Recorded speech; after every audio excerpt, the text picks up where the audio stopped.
কেন দেশে একটা নতুন রাজনীতি তৈরি হওয়ার জায়গা আছে, এই জায়গাটা নিয়ে আমরা বারবার কথা বলেছি। আমরা বুঝবার চেষ্টা করেছি এবং বোঝানোর চেষ্টা করেছি যে সেই রাষ্ট্রটা কি হবে, যে রাষ্ট্রটার কথা আমরা বলতে চাচ্ছি। যেহেতু পাকিস্তান রাষ্ট্র বৈষম্যের ভিত্তিতে দেশ পরিচালনা করছে, যেহেতু পাকিস্তান রাষ্ট্র পূর্বের সাথে পশ্চিমের যে সমতা থাকবার কথা ছিল সেই সমতা রাখতে ব্যর্থ হয়েছে, যেহেতু পাকিস্তান রাষ্ট্র 1970-এর নির্বাচনে নির্বাচিত জনপ্রতিনিধিদের কাছে ক্ষমতা হস্তান্তর করতে ব্যর্থ হয়েছে, যেহেতু পাকিস্তান রাষ্ট্র প্রতিবাদী জনগোষ্ঠীর উপরে যারা নিরস্ত্র ছিল তাদের উপরে রাতের আধারে অস্ত্র সহ ঝাঁপিয়ে পড়ে হাজারে হাজারে মানুষ হত্যা করেছে, এরকম অনেকগুলো কারণ অভিযোগ নেওয়া ছিল, চার্জশিট ছিল পাকিস্তান রাষ্ট্রের বিপক্ষে। যে সেহেতু আমরা একটা নতুন গণপ্রজাতান্ত্রিক গণজনতান্ত্রিক রাষ্ট্র প্রস্তাব করছি। ইডেন বে কক্সবাজার সমুদ্র সৈকতের উপর নিজেদের একটি ঠিকানা। মাত্র 5 লাখ টাকায় আপনিও হয়ে যেতে পারেন এই হোটেলের মালিক। ইডেন বে, a concern of ভাইয়া হোটেলস।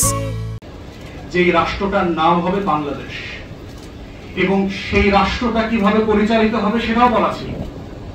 সেই রাষ্ট্রটা পরিচালনার 3টা মূলনীতির কথা বলা ছিল: সাম্য, মানবিক মর্যাদা এবং সামাজিক সুবিচার। এবং এই 3টা মূলনীতি এত ঐতিহাসিক বাস্তবতা আছে, আল্লাহ রসুলের জীবনে যারা আপনারা মদিনার সনদ পড়েছেন, সেই মদিনাতে যাবার পরে উনি সহিফাতুল মদিনা যখন চুক্তি করলেন, মদিনার আওস খাজরাজ, মদিনার ইহুদি, মদিনার মুশরিক, মদিনার কাফের, মদিনার মুসলমান সবাই মিলে যে কিসের ভিত্তিতে একটা মদিনা রাষ্ট্র চলবে সেই রাষ্ট্রটার গঠন প্রণালী সম্পর্কে ওখানে লেখা ছিল।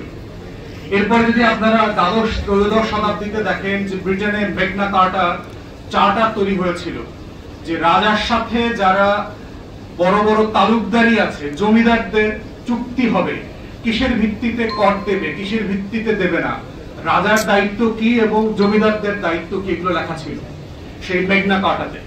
তারপরে ব্রিটেনে সিভিল ওয়ার হয়েছে, সেই গৃহযুদ্ধের প্রেক্ষিতে একটা বিল অফ রাইটস তৈরি হয়, যে একটা অধিকারের চার্টার তৈরি হয় যে কিসের ভিত্তিতে নাগরিকরা প্রজারা ট্যাক্স দেবে। এরপরে আপনারা দেখেন আমেরিকার স্বাধীনতার ঘোষণা, ডিক্লারেশন অফ দ্য ইন্ডিপেন্ডেন্স আমেরিকাতে সেই 1776-এ, এরপরে হচ্ছে 1789-এ ফরাসি বিপ্লব, 1916, 17, 18, 19-এ বিদায় বলশেভিক রেভলিউশন।